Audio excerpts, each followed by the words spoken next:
Next interpolator from the majority, Representative Edgar Chato.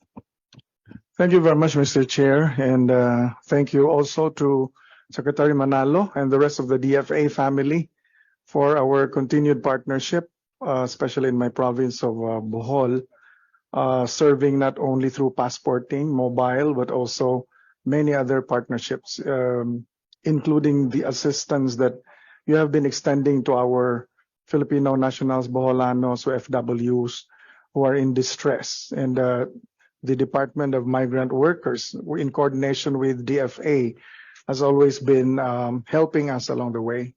Mr. Chair, in the DFA NEP report for 2024, I noticed that there are allocations made for some consular offices in certain areas.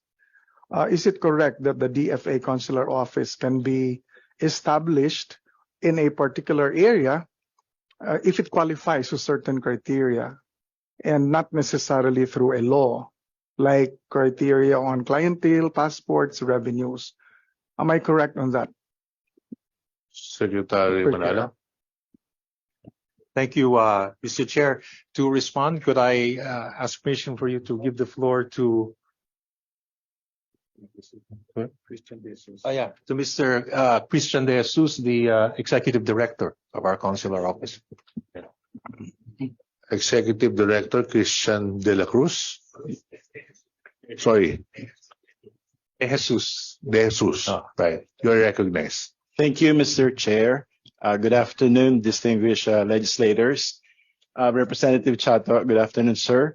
Sir, in reply to your question, that is correct, sir. There's an Executive Order number 45, series of 2017, which provides the requisites to establish a consular office within the Philippines. And the initial evaluation is performed by our Office of Consular Affairs, sir. And that means even without a law being passed by Congress, our DFA can establish the office.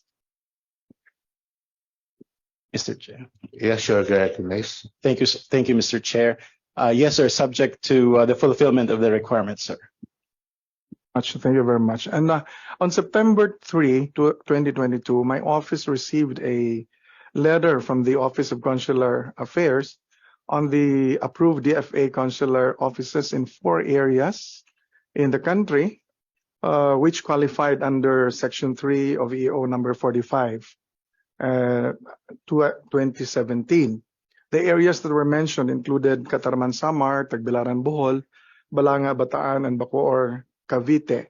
Which of these areas were provided with funds in the 2023 GAA?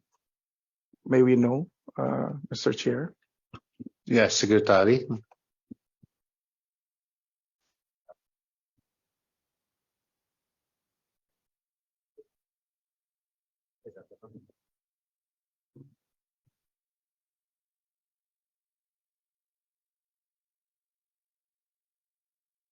Could I ask you to give the floor to Assistant Secretary Nolasco, who has the ASEC Nolasco, you're recognized. Thank you, Mr. Chair. Based on our records under the 2023 budget of the DFA, there's a provision for a CO in Balanga Bataan and another for a CO in San Jose Antique. Thank you. Thank you, Mr. Chair. And just a follow-up question. Is Bohol DFA Consular Office included in the 2024 NEP? I think the letter mentioned only about 16 million needed to cover personnel services, MOE, and capital outlay. May we know, Mr. Chair, if this is already covered? The approval was still in September of 2022. We do understand that it was late for the 2023 budget hearings because that was in the fourth quarter already when it was approved. But we are hoping that by 2024, it should already be opened as a consular office.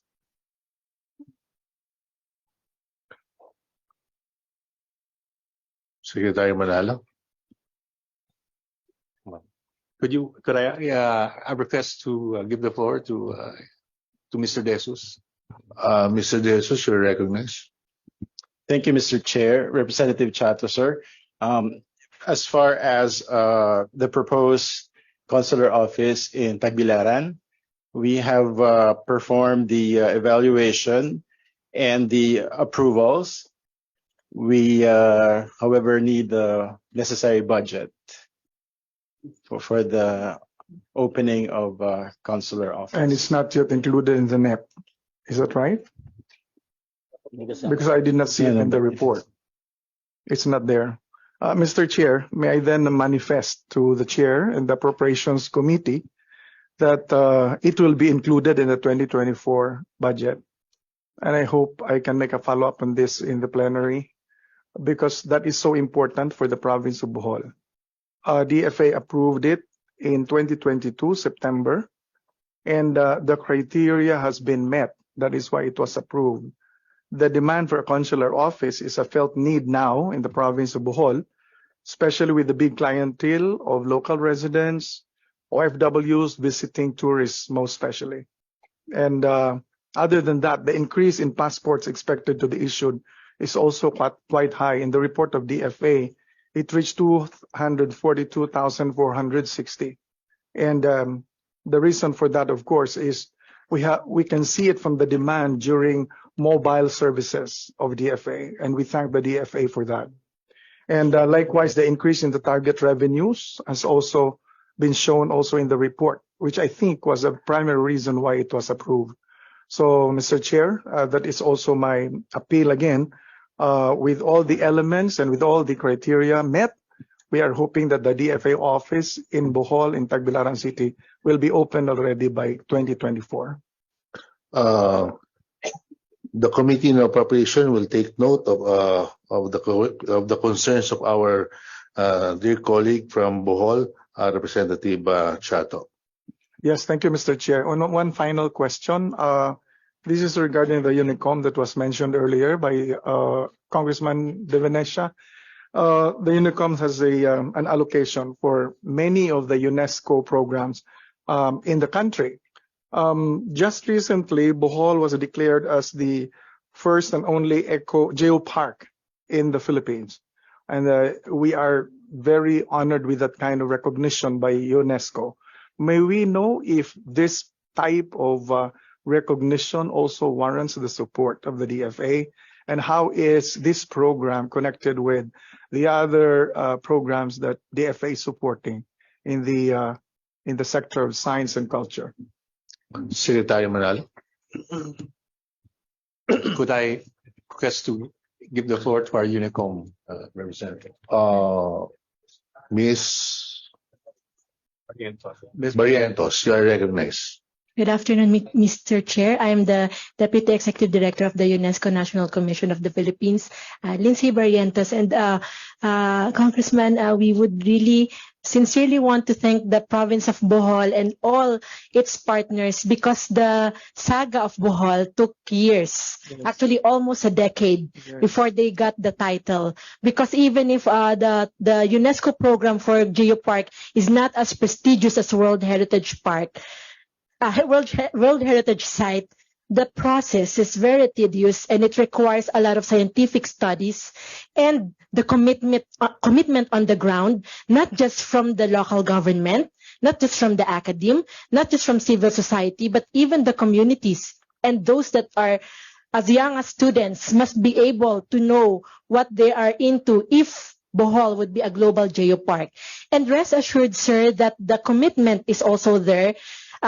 We cannot say that in terms of funding it will be a big commitment, but it's really the partnership that has started and is still continuing. In fact, sir, UNICOM remains a part of the technical working group that is overseeing the sustainable management of the Bohol Geopark. And for us, it is our duty also to be able to bridge the Bohol Geopark, not just with the other government agencies in the Philippines that should contribute also for the preservation and protection of Bohol Island as a geopark, but also with the network of UNESCO. It has its global geopark network that helps each other, not necessarily in terms of funding support, but in terms of programs and activities, as well as knowledge exchange platforms that could help them on how they would ensure that it is not just a title, because the end goal, sir, is to really highlight the geological heritage and let the young ones know how important it is for them to be part of preserving a heritage and a geological heritage like Bohol Island. You have set a very, very high standard, sir, and the other aspiring ones are really finding a difficult time, especially in the fact that they have to put together scientific studies to prove that there is really something very relevant and worth sharing to the world in terms of geological heritage. And we will continue to help promote that and to bridge Bohol Island Geopark with other partners.